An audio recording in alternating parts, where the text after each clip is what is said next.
Today I'm actually going to watch some news and talk about it. Imagine. We're gonna see what's going on with Halo over here. I heard through the grapevine that there's a lot of people that are upset with my favorite game ever made, Fortnite. Halo Infinite. The body of customization content that we have on day one. We're actually going to go ahead and we're going to check these videos out. And we're going to talk about them, see if there's a legitimate problem going on, and how we can critically assess this with a nice balance of grace and truth. The body of customization content that we have on day one ensures that there will be millions of customization combinations for Spartans on the battlefield. Coatings offer us a unique opportunity to craft some hyper-polished looks and let you express yourselves in ways you've never been able to before. Which I do like. We're coming at this from a player-first mentality. All of these rewards are single source, so you're never going to be confused about where things come from. If you can unlock something in the Battle Pass, we're not going to let any other players circumvent that by purchasing it out of the storefront.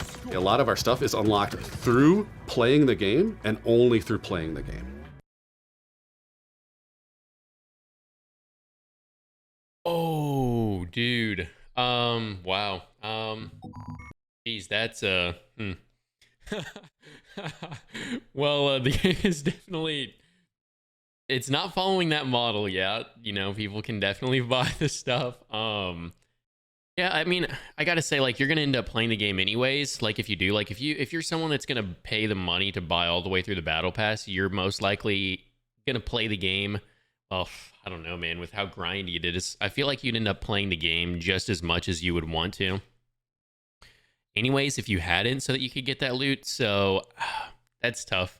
Man, I hate that the game I'm playing for free wants to make money by selling helmets with cat ears. This company is trash. Never thought I'd be making this video, but this just needs to be said. Halo Infinite's microtransactions are an absolute joke. I love this game with all my heart. I mean, I feel like the skins look really good, but and it's one of the best Halo experiences that I've personally had since Halo 3 and Reach. But the customization is so limited and lacking because everything is behind a bloody paywall. That's true. Again, I'm not a negative person. I will say that there's like nothing that you can grind for. But I'm just gobsmacked at how poor Halo Infinite's customization is you can due to the grind amount for the of Battle Pass microtransactions stuff, but you can't in just this grind game. I know in a beta, in-game and I know that the levels, game hasn't you fully know? launched yet, but this is not looking good for like you launch. have to pay to level 343 up in said the game, majority of and it items takes will be forever. earned via playing the game. This is false. You actually cannot earn any items or armor via playing the game right now. If you do a weekly challenge, you'll get a freaking visor, but that's about it. Tell me seriously, what can we earn via just playing the game? Well, a few things in the Battle Pass, yeah, sure,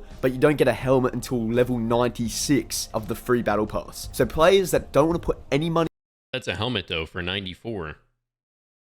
I get his point though. You know what I mean?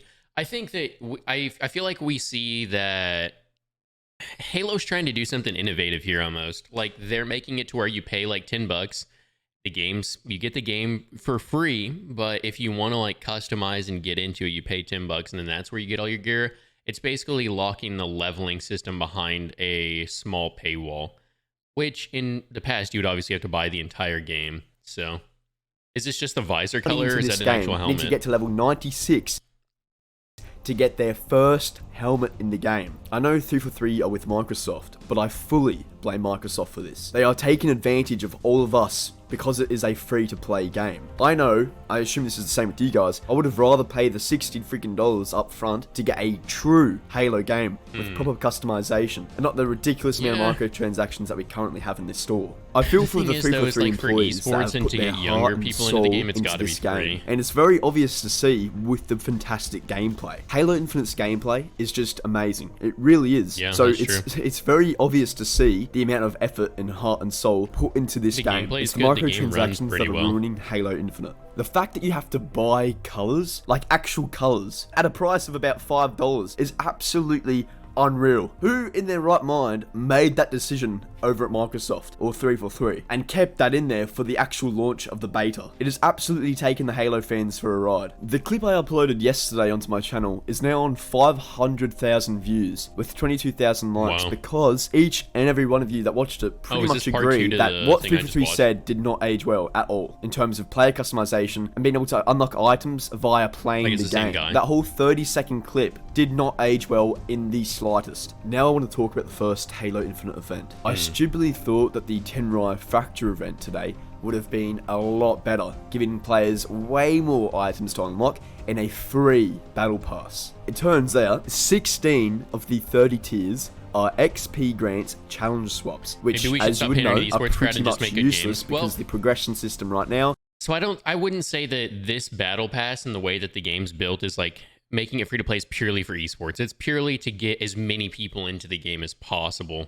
So I wouldn't say that the game really panders to the esports crowd. It's absolutely terrible. Thankfully, that is getting changed. The left and right shoulder pieces are separate and 5 tiers away from one another. Why would you not package the shoulders together and give them to the player for completing one of the challenges? And then what's crazy is that you can only move up 7. I think there's a way to make good games, but also like include in like have legit games that are esports games. Levels in the event each week the event is out, so the Tenrai event will be returning 7 times, so players can unlock everything. Oh, that one of the worst things though is that the samurai helmet we saw in the multiplayer trailer and the event trailer a long time ago promoting this first Fracture event is not in the free battle pass. I seriously am struggling to understand why that was done like that. Why would you market? I mean, clearly games don't have to be free to play. That wasn't necessarily what I meant by that. Games don't have to be free to play to be good esports. I mean, look at Call of Duty, obviously. Call of Duty's a $60 game. You've had to pay for it. It's never really been free. We have Warzone now, but I think that the free to play model is essential if you're trying to get the masses into the game and get people hyped about the game past a certain point. And so that's why I think Warzone's done a really good job at getting a lot more people into Call of Duty, or at least like thinking about paying $60 to get it, because then you got to get all the weapons and stuff to play in the free to play anyways. So there's always kind of a method that developers are going to have to use in order to fund their game, you know? And so depending on how they do that and are transparent about it, I think is going to affect people's perception as to whether or not they're gonna buy it or want to support it, you know what I mean? Something towards us and not even show it or have it in the actual battle pass that will be grinding. The skins look really the samurai good, helmet and the rest of the armor for that armor kit will need to be bought in the store, which is an absolute joke. I don't care that Halo Infinite is free to play. It's the way it's been done, the way every item has been monetized. It's an absolute joke. Fair. Microsoft are taking us for a ride. They are. This game is absolutely fantastic. On one side, you got to be able to monetize the game, you know?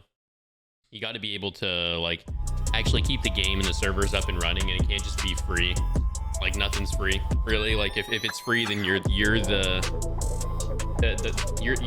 what is it, the product, right? That's the saying. And so, I mean, that's what it is with, like, the skins, basically, is, like, they're trying to figure out a way to monetize. I think what they can do, though, is they can have really good... Is the music too loud? Let me turn it down, thanks.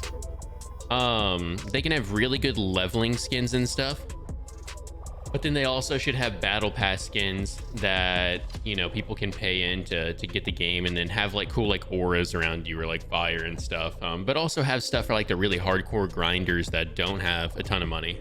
They should. So here's my thinking, Liam. So just like we were talking about Valorant yesterday, Valorant's done a really good job at taking their game and making it to where the fans really want to buy the skins because they want to support the game and the ecosystem that the game's encouraging. They've done a really good job at like the esports scene for it, and it's a PvP game, so yes, you have to create that environment in Halo and in other titles to where people are like, man, I love this product, I'm passionate about it, I'm passionate about the community that's surrounding this game, and so I'm gonna go ahead and I'm gonna buy these skins.